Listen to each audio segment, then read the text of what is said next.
Good afternoon, everyone. It is a couple minutes after 1. Sorry about that.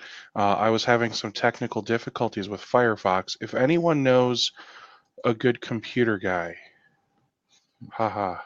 Welcome to another installment of MSP On a webinars. small three I per have Zach with me today. Zach, could you tell everyone a little bit about yourself and your expertise? person MSP. Um, we're probably the most expensive MSP anybody on attending these webinars has ever heard of. I think Steve confirmed that the first time I ever presented. But like we specialize in virtualization, cloud infrastructure, and hardware as a service, which probably contributes to why we're so expensive. Um, and we have about 300-ish endpoints. 17% of those are servers, and the rest are workstations. And we're getting, 70 to 90% margin on my crazy high prices. So And what are your crazy high prices again? the average is $237 a seat. Not Excellent. not exactly. So, just in case people are confused, Zach, Zach doesn't believe in webcams because it steals his soul and gives it to the NSA. I just made that up completely. It's literally I have Um, never needed one in like 15 years, and so the only webcam I have is about that old. nice. Right? It So stopped working with Windows 7. Like that's how old it is. that's amazing. So what I'm going to do is I'm actually going to turn off my webcam, and we're just going to have a nice discussion.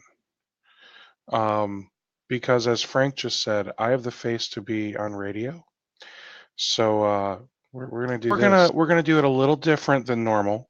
I am going to offer any of the attendees here the opportunity to come on mic and just join in an actual conversation. So today we're going to talk about onboarding, and this is one of the really fun processes and procedures 2.0 webinars that I've got scheduled. Um, Ron, please don't turn your cam on in your underwear. So we're going to talk about onboarding, and with onboarding, there are so many different ways to do onboarding. If you have been watching for any amount of time, you've heard me bring up a gentleman named Ernest Murray, and he owns a company called Ernest Solutions out of Oregon. And he has a 90-day onboarding procedure, and you can actually purchase a checklist. He's got this whole onboarding checklist. You can purchase it from his website, and I can look up the link if anyone here is really that interested. It's like 250, and he gives you the onboarding checklist and quite a few other things. Um, some people have said they expected more, but at the end of the day, like that is a very intensive checklist. It's worth over 250 alone, just on its own, and there are some other things included.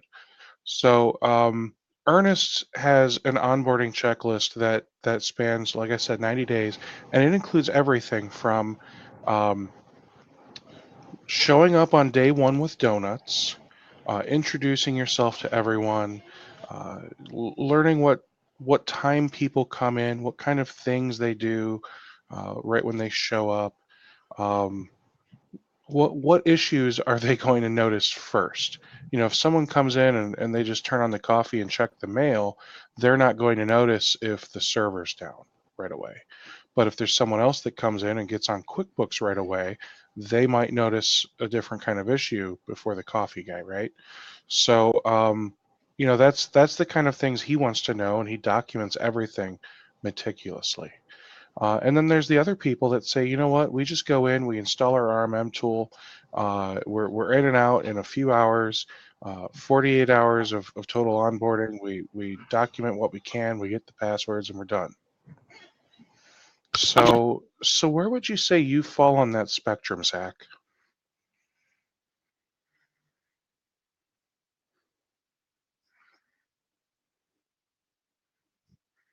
Like, I also have like a 3 to 5 month like onboarding time span. Sometimes the customer's involved with that, sometimes not.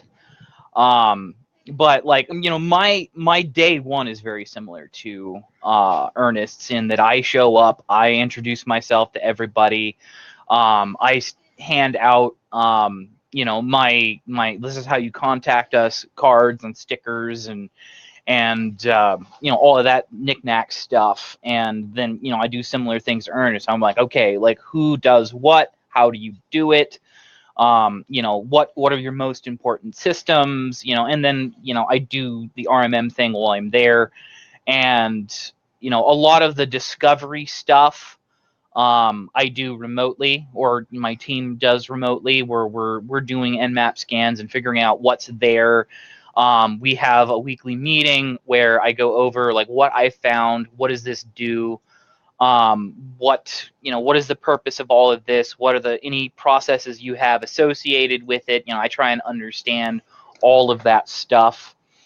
And then phase two is equipment replacement. I am primarily, my goal is to replace what they have with what I provide. I have a standardized stack of networking gear, APs, everything I bring in. Like, I try and cookie cutter as much as possible, which minimizes documentation overhead.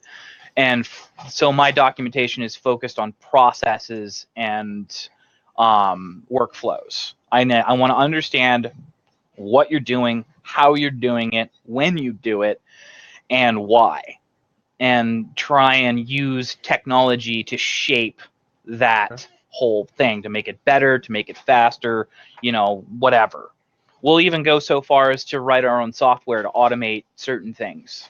Now, we've done that in the past. And we find that takes about 3 to 5 months, give or take, to settle everything out. And then we essentially just keep doing that.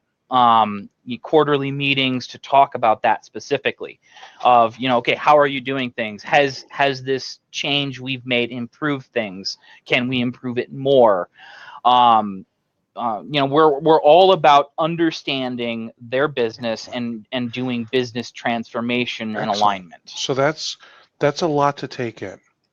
Do you have? I don't. Someone I'll wants do to know. this. Do you have any like minimum number of users or endpoints for your clients when you bring them on board?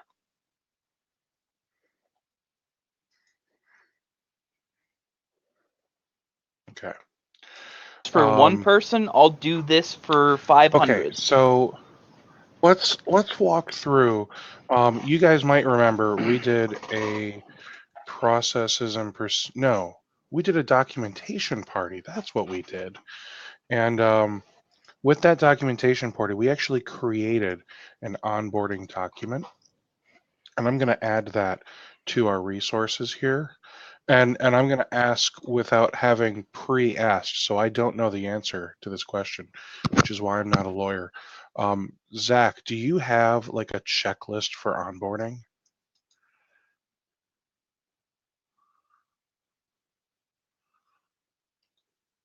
It's more of a series of checklists and questionnaires that I sit down with the client and fill out. Did anybody catch the audit IT webinar here? The audit IT people like had a pre-made questionnaire to fill out, and I realized that was somewhat similar to mine. My CEO has already said that I'm not supposed to share documentation, so I'm not going to throw anything up. But like, I can, like, I cited that as an example because like that's a similar thing. It's like a pre-filled out, it's a templated document that I print off, and I sit and I take notes. I take lots and lots of notes. I'm there, I'm engaged, I'm writing. We thought about doing this like electronically, but just psychologically, a lot of customers were like weirded out that I was sitting Yeah, in I front can of a see that. laptop typing, and they felt like I wasn't really engaging with them. So I switched to doing paper. Like it felt Interesting. more personal to All right, so I'm going to the share clients. an application window here. So apparently you guys do need to look at something. So I don't know if you guys remember the MSP onboarding, that the documentation party we did. This is the onboarding documentation that was created. And this is available if you go to my my website, MSP Webinars, and you'll eventually end up on the Patreon page. This is available there. You can download it there. But basically, first thing I've found is, we need to have kind of a statement of work. You like, I don't know about you, but I think it's important before you even start onboarding, Zach, you want to make sure that you and your customer are on the same page when it comes to what you'll be providing, what they're responsible, what you're responsible for, and okay. And with that said, Oh yeah, absolutely. you probably have your own way, like, so you've standardized a lot of things, if I recall correctly.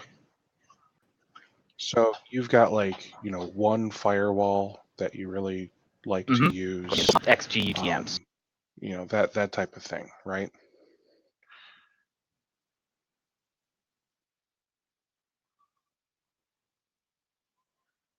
Right.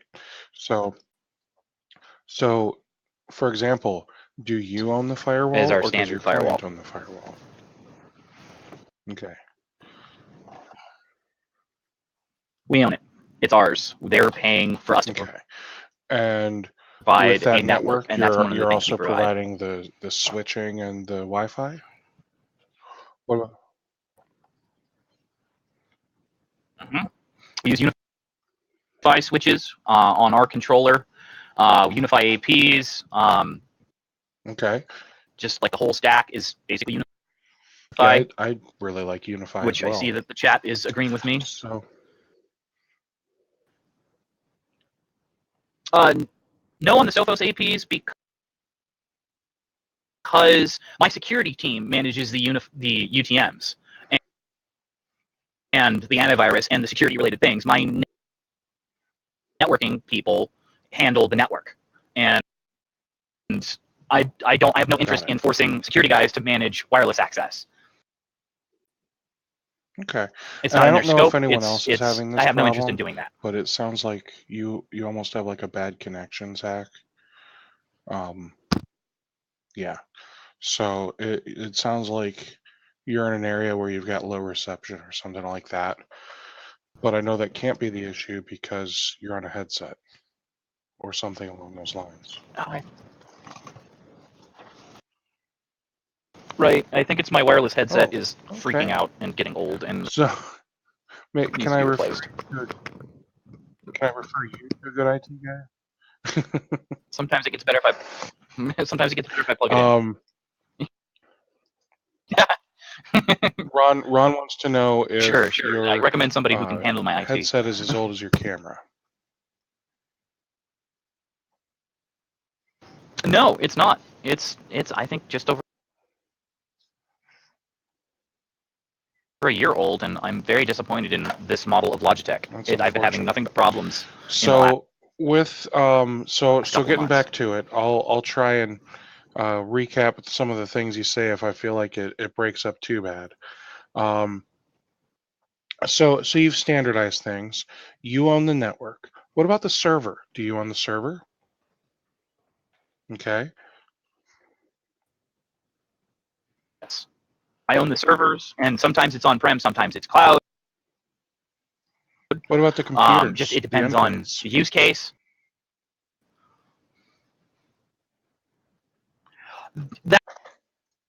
That's like 50-50. Sometimes they own them if they're new enough that I'm okay with managing them, and it has a slightly different price point for managing stuff that they own. If I need to provide new stuff, I'll provide new stuff, Okay. and So I I own think that, Zach's and they going to pay try slightly and more for that. reboot his headset here, so I'll take over for a minute.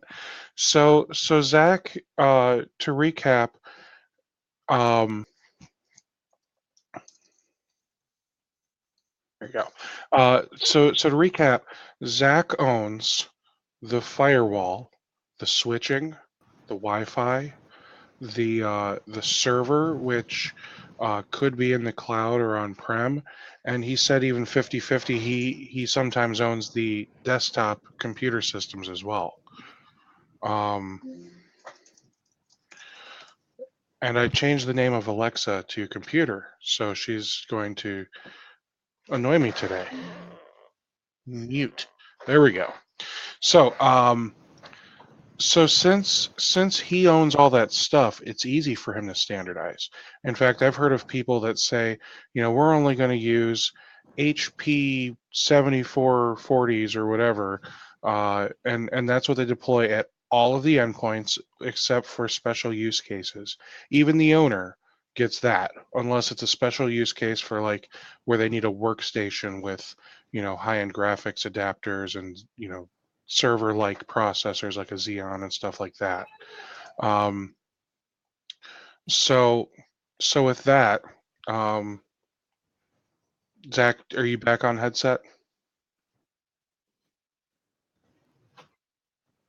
Yes, Identical. I'm so sorry. returned. Is it better? Worse? But it's okay. You can just take, one Ugh. of the user fees that you charge. Go buy yourself a nice headset, maybe a webcam for next time.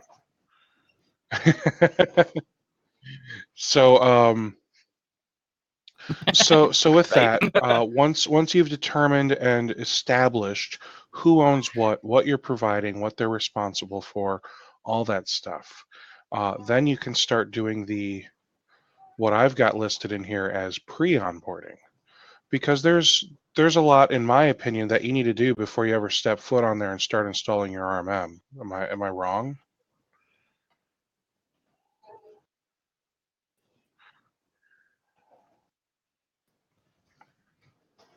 Yeah. No, I mean, there's a lot that goes on. Sorry, I got distracted in the That's chat. okay. Trying to answer people's questions. My biggest thing I want to discover is processes and procedures and like business purpose. Because the technology I select or like the solution I build is dependent on how they do business. Like if let's say they're an HVAC company, right? An HVAC company is going to have a pretty standard way of working. Service requests come in, cleaning requests come in, installs come in, and those get handed out to field services teams, design teams, or installation teams. And a lot of those guys are updating what they do, like in the field. Most cases before I show up, it's notes. They write notes on a work order. They drop the work orders off at the end of the day, and somebody types those up and they go into some sort of system. Whereas I show up and I'm like, oh, Office 365. Here's a basic Dynamics app that is going to let you, track your time in the field and enter in your notes from your phone or from, pre-written templates of notes. Or if you're doing the same thing over and over again, it's all about saving time and streamlining that whole process. They're taking less time to type their notes, and the person in the office who normally types all that stuff up can now do something else. It's an alignment of technology. So like a big chunk of the onboarding process might be putting together that thing. So let me. If it's a law firm or an accounting firm, it's going to be different. I'm going to focus more on making applications more available, more reliable, that kind of stuff. That makes sense. Where in that process are you doing that?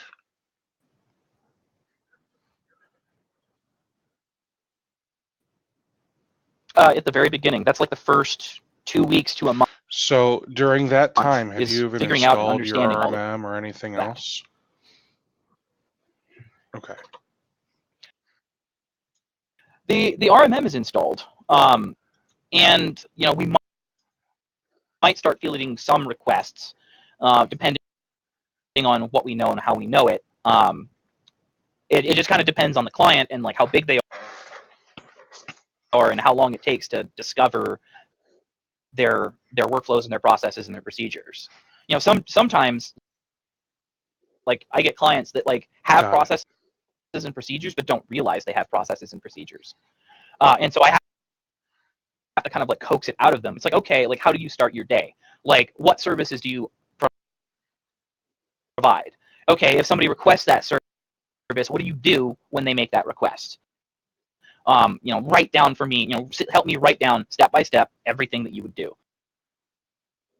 And they're like, well, I would do this and I would do that. And like, they don't even know that that's a process or a procedure or, something that can be automated or what chunks of that can be automated. Like they don't even recognize like what it is. It's just like they do what they do. And, which is kind of the same problem I think a lot of MSPs have is they don't understand, what them doing their job is a process, and there are procedures that execute that process, and it's just a matter of identifying them.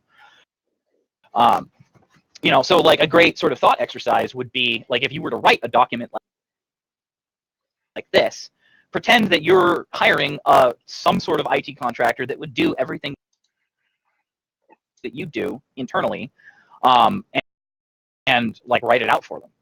Like how would you write somebody else's document where they came in and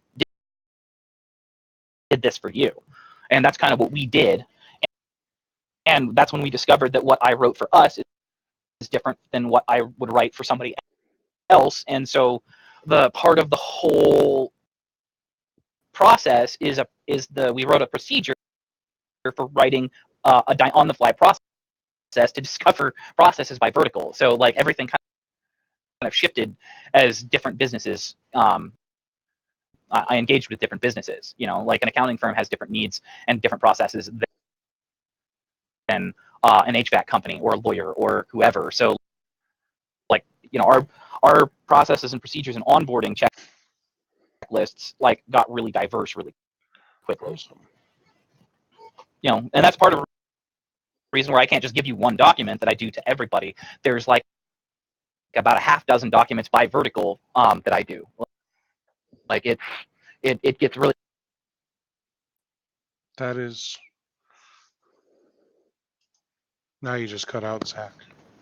But yeah. Yeah, sorry, my headset's now randomly rebooting. Yeah.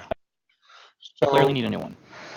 So with how you're doing things, it is much more intensive than what I would like to think many MSPs are doing it, because this right here, this is what MSPs are doing.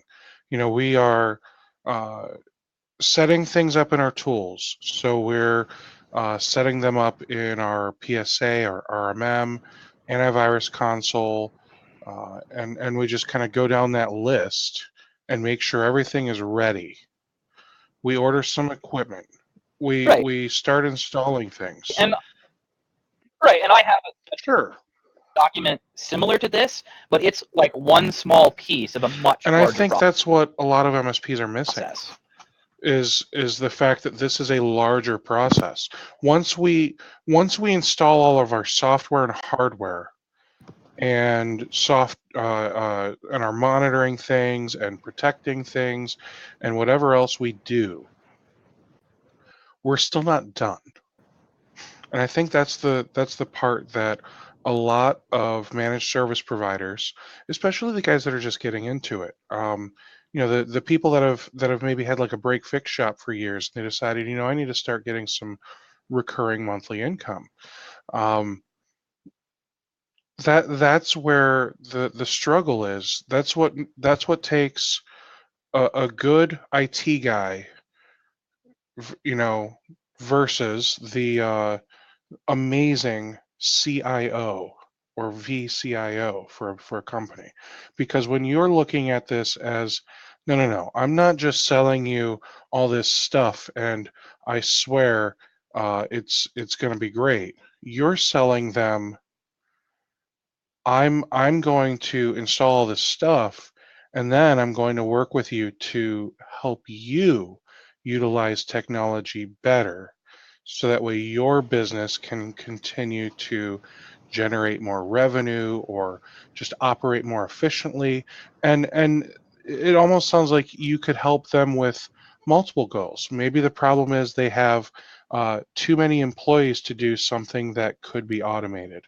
And I hate to say, get rid of some employees, but sometimes that's what a business needs to do in order to be more profitable. Um, Yeah, absolutely. And mhm. that can be a very awkward conversation. Very awkward. And, I think a common thing that comes up is when you start getting into clients that are of the size that they do, in fact, have a internal IT Mhm. staff, or at least a person, right? Because we all see this in slash r sysadmin, where they hate MSPs because they have the prevailing perception that an MSP is going to replace them and they're going to lose their job. Um, I'm not about that. Like if a client has an internal IT person, at a certain scale, generally it's a split role. They have some sort of primary job, and then they do IT as a secondary function. In some cases, there's a full-time IT person. I try to construct a solution where we can take that person and make them more efficient. They can handle more. Like if maybe we relegate them to a more desktop support focused role,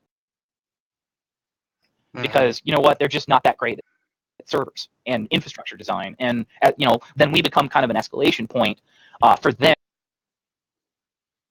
and they handle the day to day, because now they're not dealing with the servers, and they can actually handle more support requests per day. They can get more focused. They have somebody they can ask for help on something they don't understand. Maybe we provide training Mhm. to make them more effective at that particular role. Maybe they want to go the other direction. Instead of going down the role, they go up and they become more of a director of IT. We help them understand their budgets. We help them understand their technology goals, and they sort of become our advocate in the customer organization. Well, and that is exactly it. When you can go in and you can work with the business owner and say, hey, you know what? I feel like, and I could be wrong, but as your trusted advisor, I feel like this person might be better suited for this type of role.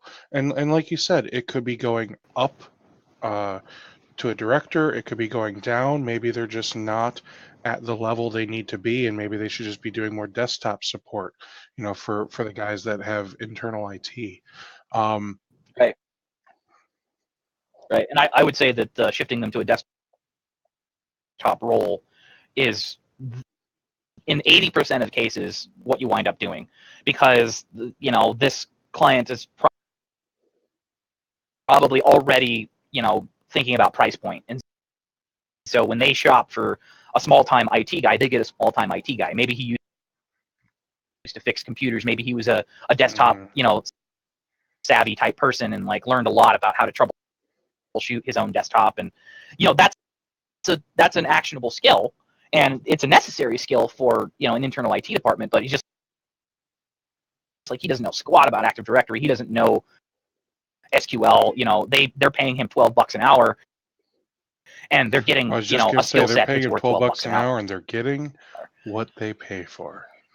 And that's a problem that a lot of Right? this. But for $12 an hour, let's shift that cost into something more efficient. Let's get even more $12 an hour of value than they were Sure. getting before. You know, So with that said, um, how often do you have these types of conversations with your new clients during the onboarding period? I mean, do you try and set like meetings like, okay, because we're onboarding every Thursday at 1 o'clock, we're gonna sit down for 90 minutes and we're just gonna talk about stuff. And while we talk about stuff, I'm just gonna get to know you, your business better, yada yada yada yada yada. You just kind of set the tone of what you want to do, because a lot of times these customers have no idea what they want to do. Right. Oh yeah, absolutely. And to me, that's what onboarding is. Like, is taking the time to coax that information out of the client. Through whatever points of contact. Sometimes it's an office manager, sometimes it's the owner, sometimes it's the secretary. There's multiple facets to any business, and there's never any one person who understands and works those facets. So it's actually more of I sit with whoever I need to sit with that week to understand what I'm trying to figure out for that week. And that's partly why it takes so long, is that I got to talk to everybody in depth for several hours before I have a real picture of what's going on. And in the initial sales meeting and, kicking all of this off, like, that's what I emphasize the most. It's just like, oh, well, it's like, I don't make an elevator pitch. You'd be like, hey, you know what? If you get infected by a virus, we'll clean that up for free. In my case, none of my clients have ever gotten a virus in the last year. Like, I can't actually remember the last time anybody had any sort of infection, period. And like, I've got data to back that up. Like, I'll show you a report with blocked out, client names that says, here's everything that was blocked. Here's how much time we spent actually cleaning up viruses. We don't do it because it doesn't happen. Our stack is that tight. And that's one thing that I like to try to. I sometimes charge for onboarding, sometimes I don't. Like, somebody just asked that. Sometimes I charge, sometimes I don't. Like, a 5-person company, a 10-person company, like, I can get what I need to get in about a month. And it's, not terribly, it's not terribly expensive to me, because, like, it kind of works out. And like smaller customers really push back at the onboarding cost. It's almost like a punishment. Like, why would? Right. Yeah. It's just like, you want to do things right, so I'm going to punish you for doing things wrong for so long. That's not what I'm about. Now, a larger client, like they expect to be charged onboarding. Like, if I didn't charge them onboarding, they'd get weird about it. Like, which is an interesting dynamic. It's like, what is it they say about MSPs, where that first $1 million in revenue is a milestone? Like, you have to basically transform how you do business to get past that.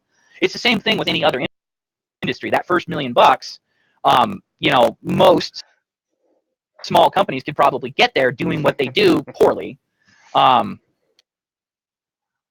But like, anybody who's making more than $1 million has a completely different understanding of how to do business. And they have different expectations, and they have different cost perspectives, which is very interesting. And like, I've worked with clients that have actually made that transition, where they started out as, a little, I think it was a guy's wife started making, headbands and selling them, on Etsy or whatever, making, she got to the point where she was making 30-40 grand a year. And, they were like, well, maybe we need like some help, to understand how to do technology stuff. And so I kind of came in, and over time, they're now a $2.4 million company. But that was still selling things on Etsy? No. They are most definitely not. They went from making stuff in a garage to working with Chinese and Filipino factories to manufacture. That's been amazing. Tens of thousands of items, and right, and in this case, it was a perfect storm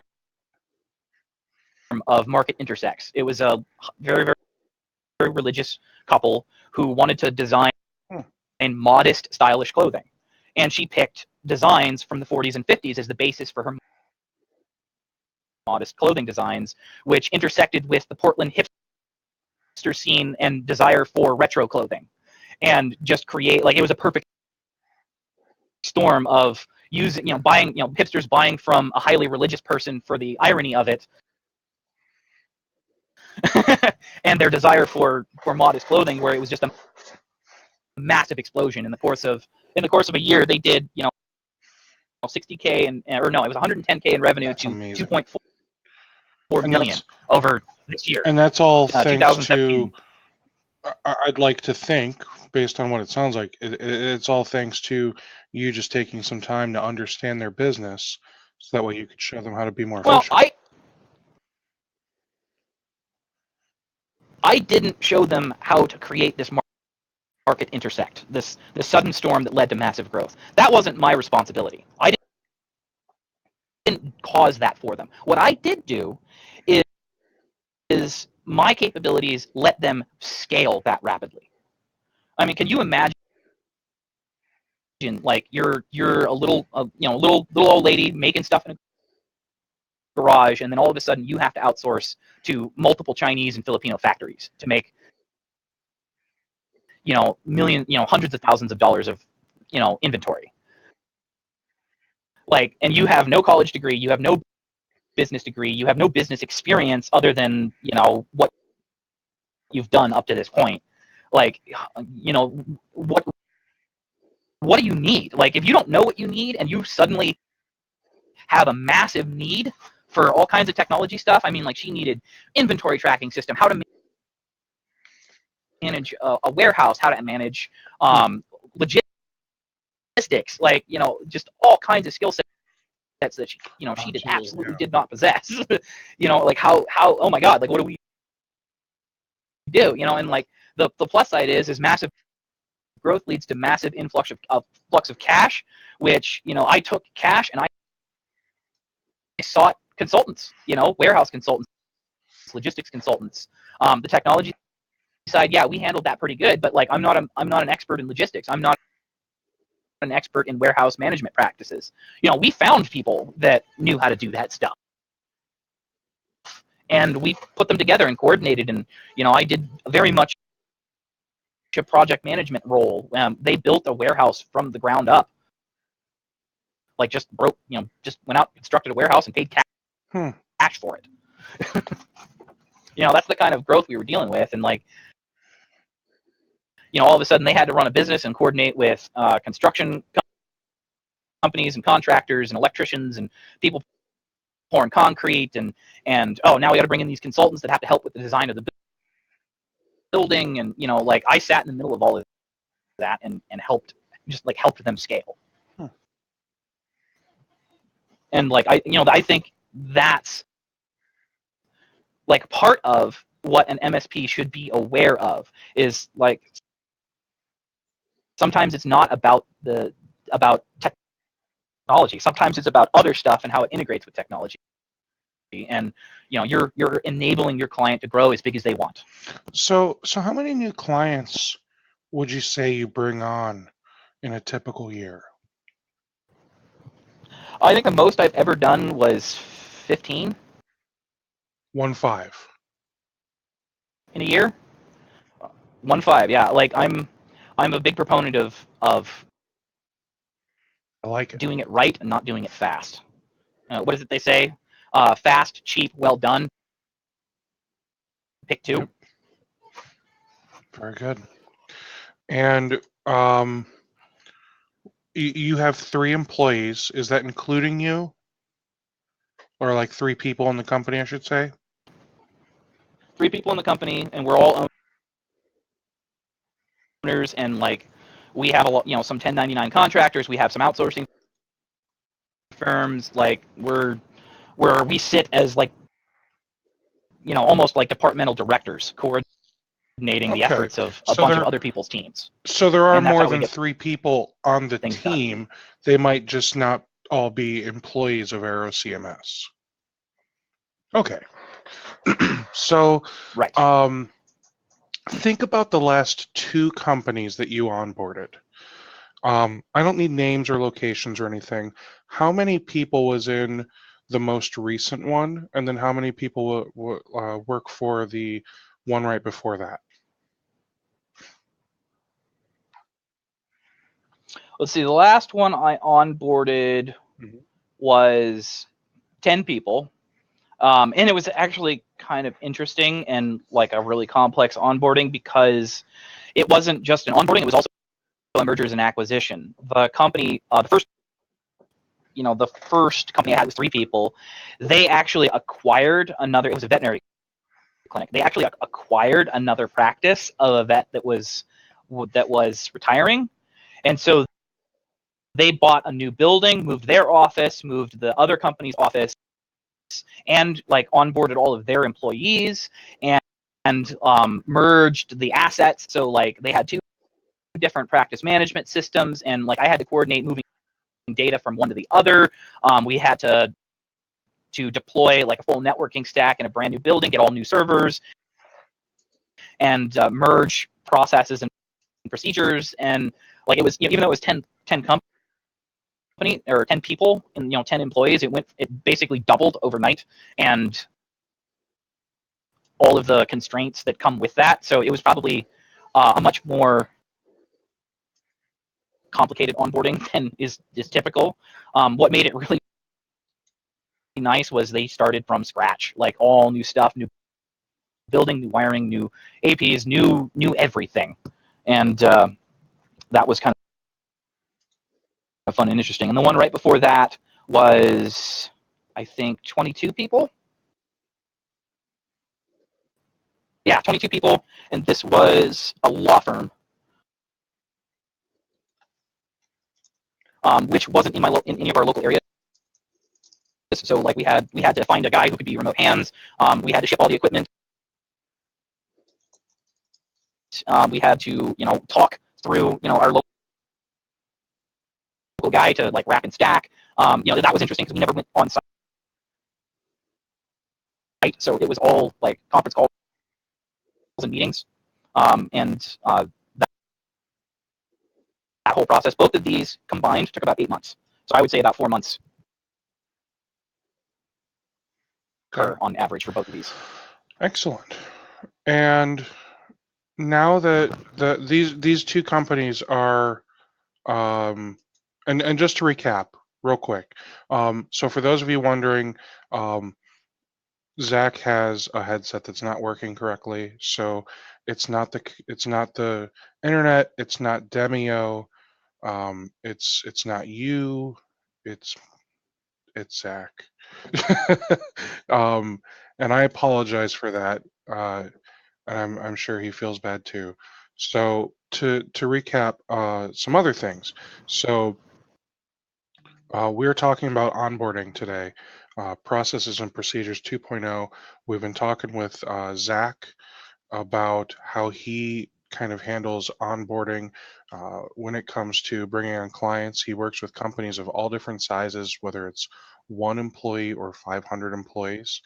And right now we are talking about kind of like the last 2 companies that he's onboarded. And are these 2 companies fully onboarded, Zach? So now that they're onboarded, I'm just kind of curious, what kind of stuff are you doing for them more like ongoing? Well, like let's take the 10-person veterinary clinic.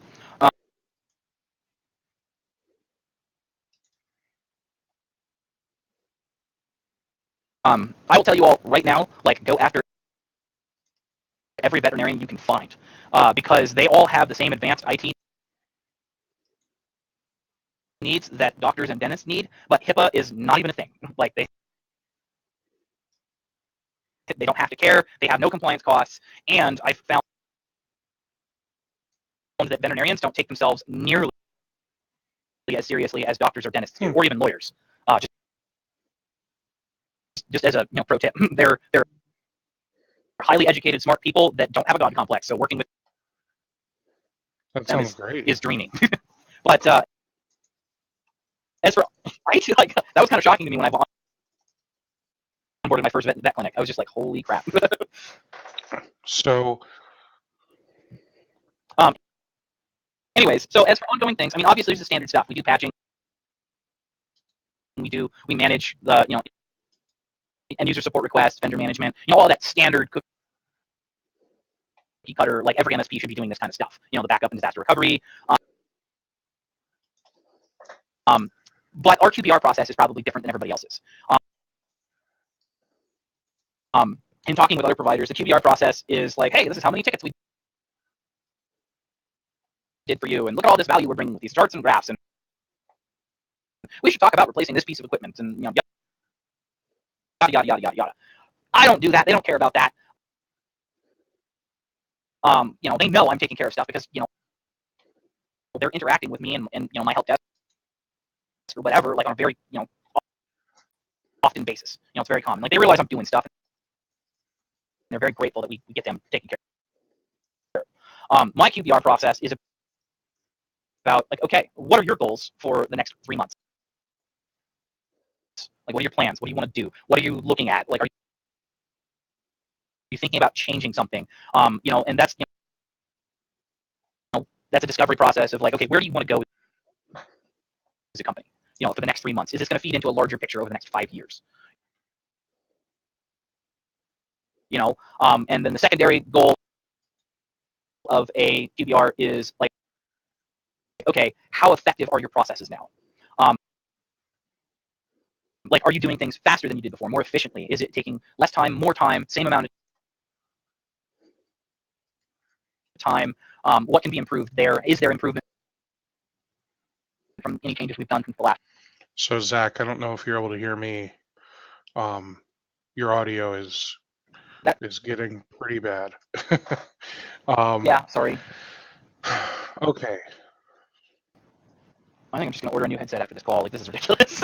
So, what I want to know, what kind of questions do you guys have for Zach and I right now? That's what I want to know. So it sounds like once you onboard these people, Zach, I'm just going to kind of recap this. Once you onboard these people, during onboarding, you're learning about all of the processes that they do on a day-to-day basis, and you're figuring out how to help them use their technology to do these processes better where possible. And then obviously you install all your stuff, all your software, all your hardware. And then once you've finished with the onboarding, is like when is it that you go to the owner and say, hey, so I sat down with your controller, and I found that here are some inefficiencies, and you have 7 people working under the controller, and if you just did these 4 things and spent this amount of money, you could drop that down to the controller and 2 people working underneath them. Like, is that during onboarding, or is that before onboarding? Like, when are you having these conversations with the owners, Zach? Those kinds of conversations generally happen to QBR. The type of conversations that happen during onboarding is kind of a summary of what I've discovered. Okay, like here's the processes I have found and articulated. Like, look at them. Do these look right? Is this what your people are supposed to be doing? Like in some cases, like we've actually gone in and discovered that a chunk of a company wasn't doing the stuff that they were supposed to be doing at all. And so that like immediately, becomes like, to the owner of the company of, oh, I need to go deal with this. Like, my people aren't doing what they're supposed to be doing. And so sometimes that's a takeaway from that. And like in some cases, that alone just brings about efficiency. The second part of it is once we've discovered the processes, we have a conversation about like timekeeping, time study. Okay, now that we've found these processes, identified them, and articulated them, how about you work with your people to get a time study done of how long it takes people to do these various things. And you know, if they're interested in that, then we'll help them figure out how to do that. Maybe they sign up for Toggle, maybe they sign up for one of those many time tracking applications to help with time study. And then once we gather some of that, we'll sit and go over cost analysis. And that's kind of like the final step in our onboarding process is like myself and my CFO sit down with them and help. And we have this tool that we built where we type in a bunch of things like how many employees, what's their hourly wage, what's their payroll tax liability, what's the cost of company health insurance, what's that, what's this, like we enter in all of these cost factors that contribute to burden cost. And then the tool spits out a burden cost per hour per employee. And we use that and then basically take the number of hours that they've got going on in that time study, and we tell them, okay, this is what each of these processes is costing you in real dollars. And this is what a typical IT outage will be costing you in real dollars. Like this is like the real cost. And that is like the final like feather in the onboarding cap. It's like, okay, you understand your costs, you understand your own processes, and how those costs are distributed amongst your processes. We'll run for 3 months or till the end of the quarter when the next QBR happens. And now that you have this knowledge, then we'll sit and talk at the QBR about like, okay, what can we do to transform what we just discovered for you in the onboarding? If that makes sense. And I hope everybody got that. I think this is going to be one of those webinars where we're going to have to listen to it a few times because I'm able to pick up the words you're saying, but because it's taking so much to comprehend the words, I'm not able to understand everything being said. Oh dear. Yeah, like, does this have a calling number? I can just call from my desk and you know what? Phone. I'm gonna, if you go into the chat and go into the coordinators section.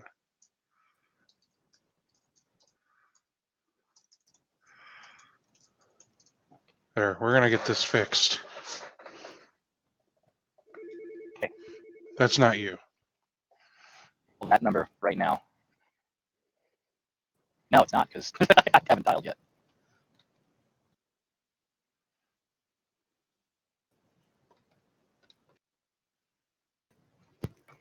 So while we're waiting on Zach to call in, there he is. Hello. Hello.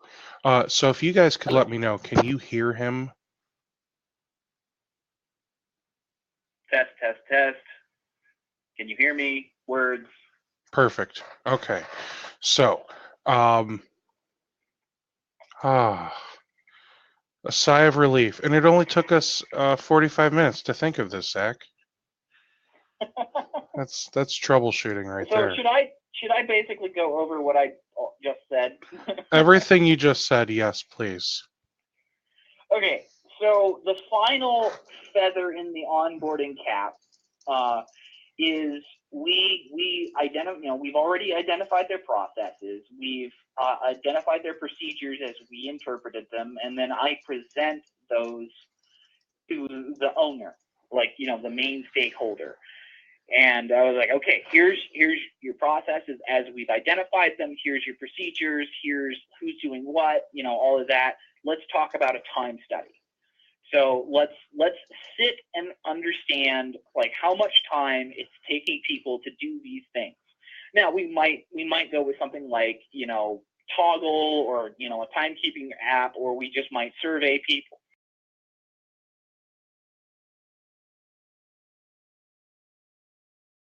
And like we'll get all those findings together, and then at the end of that, we'll sit with the owner, and we built a little tool that helps calculate burden cost.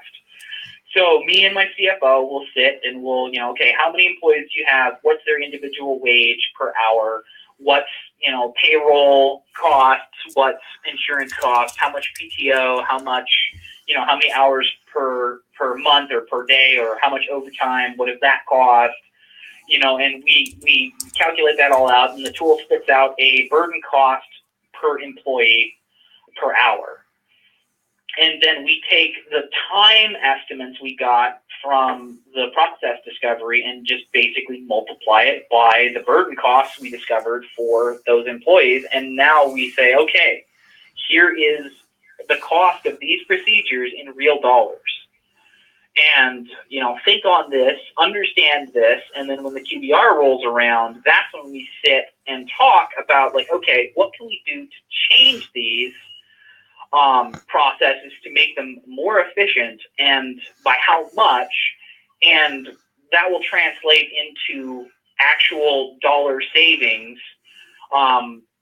in that process, you know, reducing the cost of the process, which allows us to calculate ROI on their investments into technology. We found that to be very, very important, because sometimes we'll come in and be like, look, you need to spend 15 grand on whatever. And they're like, well, gosh, that's a lot of money. Like, do we really need the cost? And I'm like, all right, well, how about this? I go get a couple of, you know, a demo of it for 30 days or, you know, whatever. And like, we implement it on a trial basis and then plug in these burden cost numbers and test it on some of these processes and see how much time does it really save. Okay, here's your ROI. This is how long this investment will take to break even on ROI. And that is an amazingly powerful tool to convince customers to invest in their technology. And I think that's one of the key aspects of this whole VCIO thing, is showing the value of technology. And like, you have to really show it in like dollars, and not just like this nebulous concept of efficiency. So, if that makes sense. So can you just like send us a copy of all those documents and calculators and everything? You know what? I might be able to ship the burden cost calculator. I've been given permission to share that, because it was like, basically we took the one ConnectWise gave us and like made it better. So like, it's not anything proprietary. Fair enough. So I will go ahead and share that, because I'm allowed to. I appreciate that. Let me find it here. Excellent.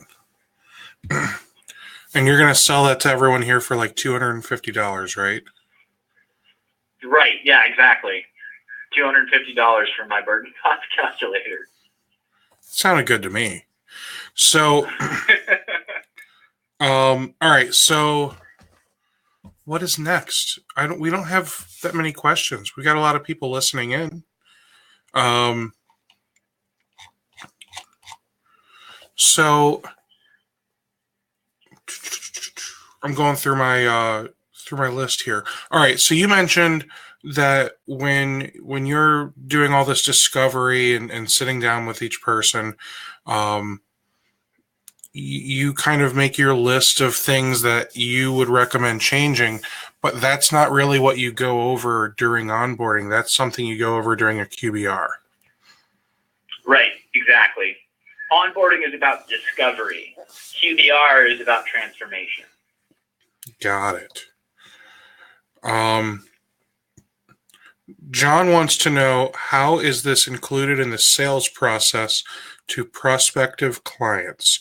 And John, are you referring to the burden calculator, doing all that stuff?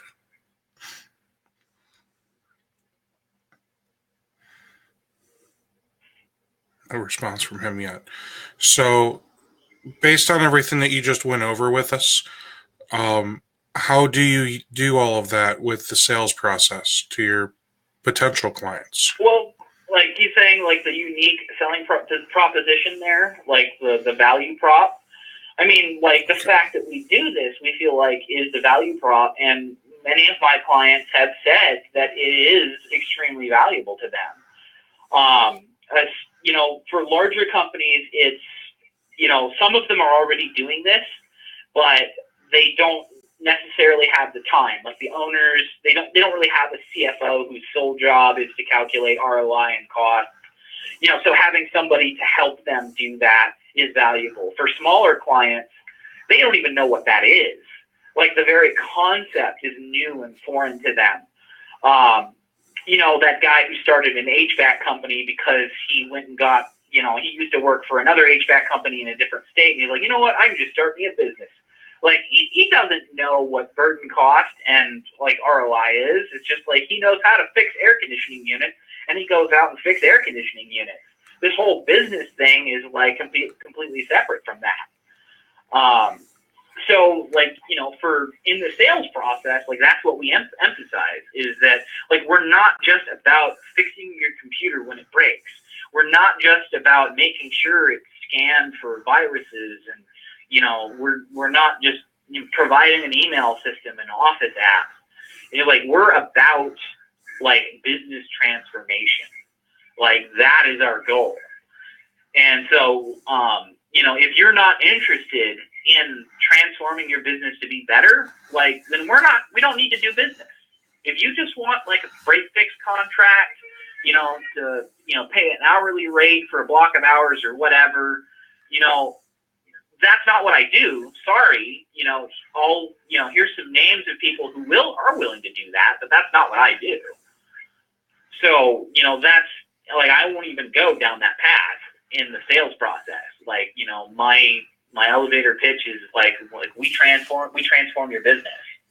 And, you know, like, if they want to know more and that's the direction they want to go, cool, we'll sit and get the details. But if that's not what they want to do, or they don't see value in that, then I don't want to do business with them. So, earlier you mentioned that your team custom built some onboarding applications. What kind of applications are we talking about? Well, a good example would be I had a client who's a collections bureau, right? They get money from people, you know, and so one of their processes that took a lot of time was they worked with local clinics and hospitals, like the big hospital network, you know, turned over bad debt to them, as hospitals often do.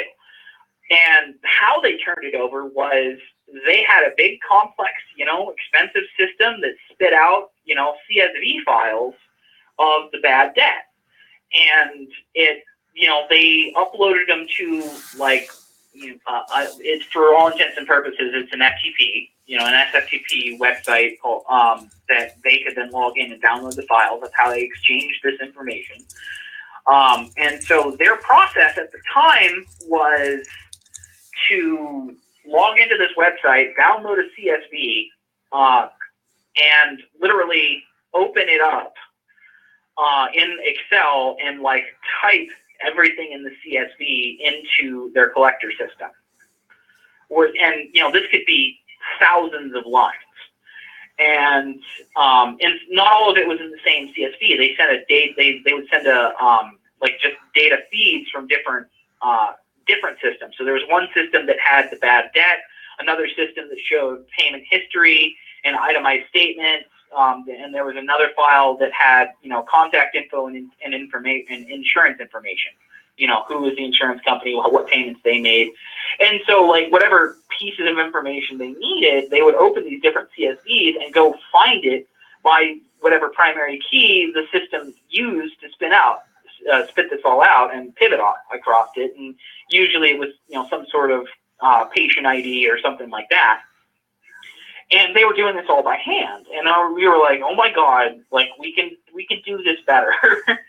So, one of my business partners, like, sat down and wrote a a C# application that logged into this website, checked to see if there was new files. If there were new files, downloaded them, and then generated a PDF of all the information they actually needed with the sums and totals and stuff at the bottom, and then just spit that out into a folder. So their process went from go grab these files, spend hundreds of hours with multiple people going over them, and typing all of this information in to like, here's a report of what you need. Just type this in.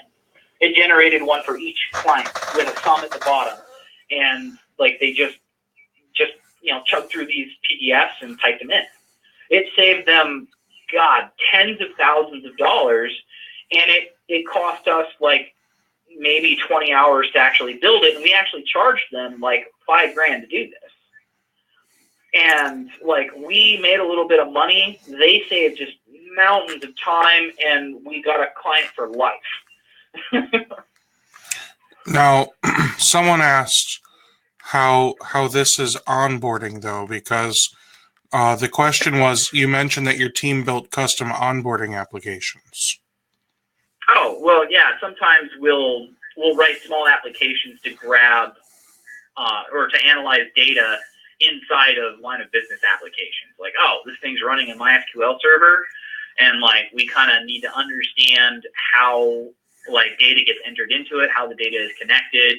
Like, we might throw together like a small script or like a small application that just like churns on that data and like helps us understand it. That's kind of like a hard example to explain, because we look at different things and like when they're entered like throughout like a month period, and we kind of cross-reference that with the processes people describe to us, so we understand how their data changes. And like, we'll spend like an hour like whipping this together just to get that information, to have like a deep understanding of what's going on. If that makes sense. Yeah.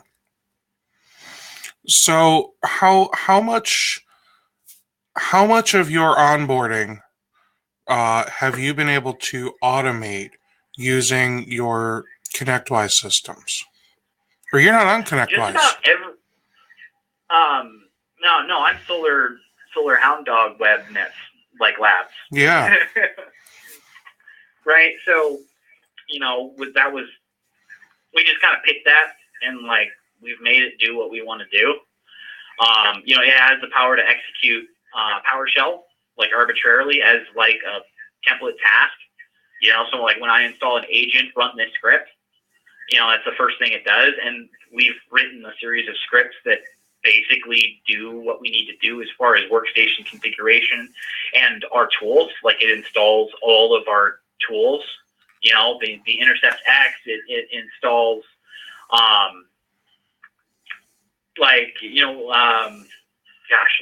SolarWinds handles the installation of most of the stuff. Oh, it'll install Office. Mm-hmm. It'll take it downloads our, a installer for Microsoft Office 365, that works with their, user accounts that we create. We've scripted the creation of Office 365 accounts. We literally just get all the names and first and last name, phone number, whatever, of all the people in an organization. I put it into a form on a web interface. I hit submit, and then the account is provisioned.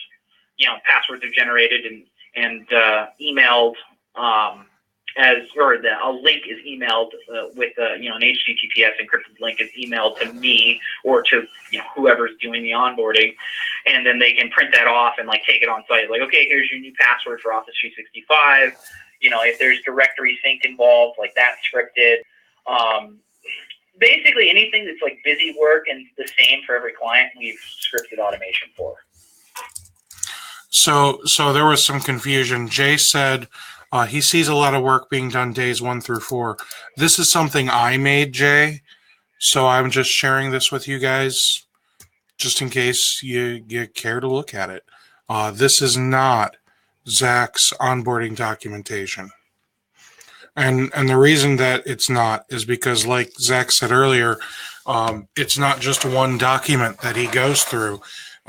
He actually has documents designed for, didn't you say specific vertical markets like law firms or medical or whatever else?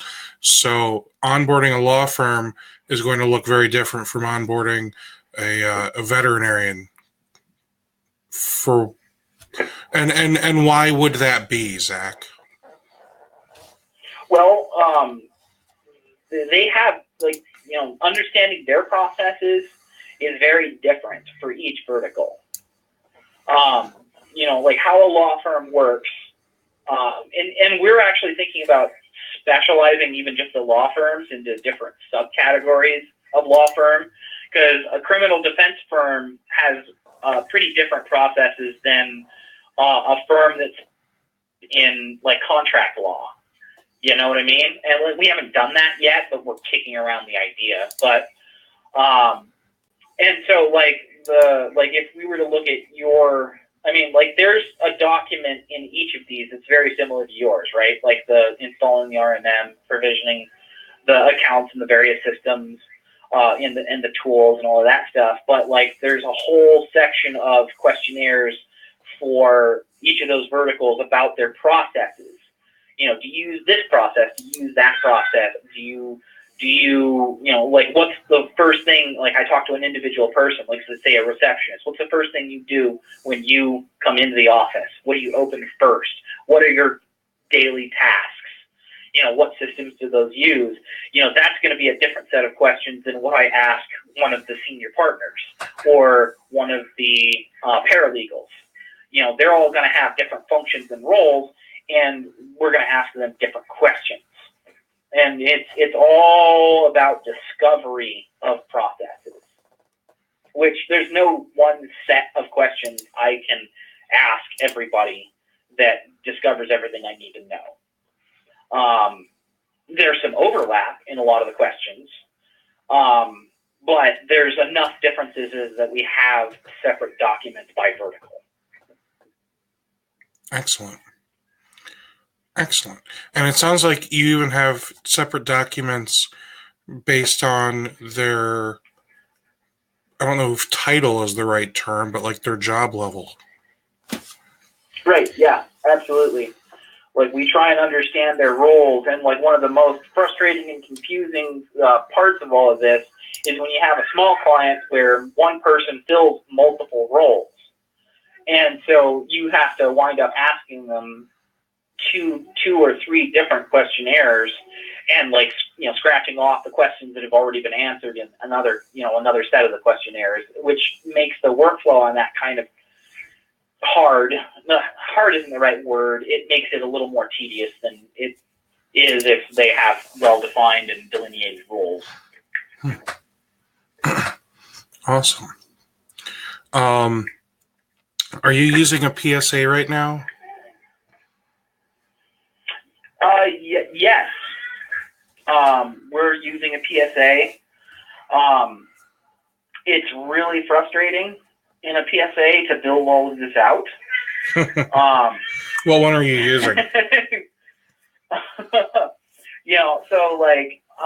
Actually right now, we're using MSP Manager from SolarWinds. Not so much because it does what we need, but because they've asked us to help them make it way better, if that makes sense. Yes. I'm one of their contributors to their user experience VIP team, VIP clients, which means I have regular meetings with them and their developers saying, hey, I would love you to change this. I would love you to be able to do this. And they take my feedback and work with it directly. Okay. So you may have noticed that if you're using them, they've updated their Linux agent in the last 2 months, and that was actually my doing. I hammered them about that because it was so crappy that it was actually hindering our monitoring of various cloud servers that are Linux based that we built to do certain things. And I was just this is freakishly unacceptable, and I made a big enough stink that they actually updated it, which they hadn't done in 3 years. Someone commented that the MSP manager roadmap is sad. Nothing good coming in the next 6 to 8 months. Right, which is something I've harped on them about, because a lot of what they got going on, like, isn't in the roadmap. And I don't know why, but it's not. Right? Yeah, that was like my biggest beef with them, was their QuickBooks Online integration is just freakishly awful. And like I'm actually working with the devs to like fix that. Because like right now, like we do automated billing and stuff, but we're using the QuickBooks Online API directly, and that actually works a lot better for us than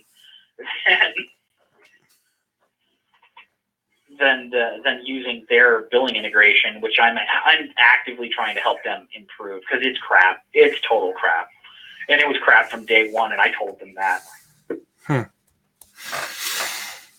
Okay. I feel like this is a good place to start wrapping up. Unless anyone else has any questions for Zach.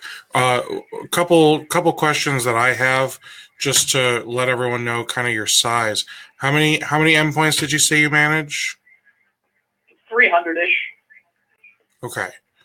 And is that including and there's servers? A lot more we do than just that. Sure. But as far as like all you can eat managed services type stuff, that's 300-ish endpoints. Some people are actually paying us to do just the VCIO stuff, like alone. Where do you find employees that are smart enough to dissect business processes? You hire business. You don't hire computer scientists and IT technicians. You hire accountants and people with that, who study business. Like a lot of what we're doing is like business school 101.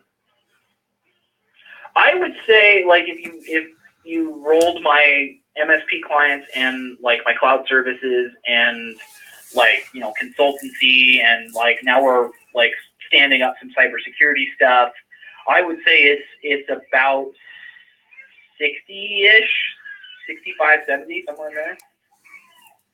So that's, for those of you that are watching later, the question was how many clients, not endpoints.